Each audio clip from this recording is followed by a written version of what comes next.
Эми бул жерде айтышы мүмкүн. Эми таухид силер айтып атасыңар. Куранда негизги пайгамбарлардын даватынын негизи бул улухият, ушу жалгыз Аллахка сыйынууга чакыруу деп атасыңар. Аллахты таанытуу эмес.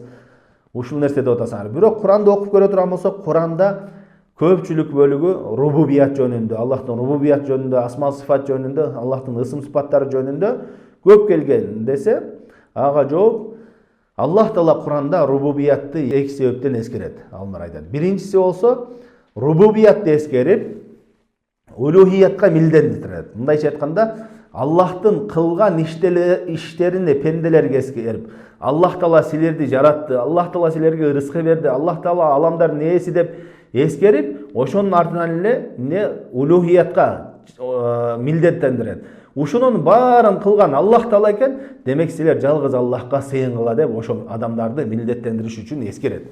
Аллах Таала Куранда айтат: "Я айюханнасу убуду раббакум аллази халакакум валлазина мин кабликум." О адамдар, силерди дагы, силерден мурункуларды дагы жараткан Раббыңарга сыйынгыла деди. Демек, рубубияны эскергенден максат, эң биринчи максаты, ушунун баарын жалгыз Аллах Таала кылып атса, силер эмне себептен Аллахтан башкага сыйынасыңар? Ошо силерге жаратып, баар рызкы берген Раббыңар болгон Аллах Таалага сыйынгыла деп ошо үчүн эскерет.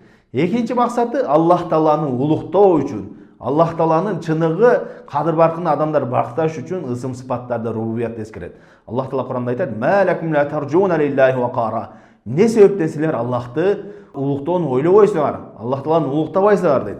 Демек, Аллах Тааланы улукташ үчүн ушундай рубубиятты эскерет.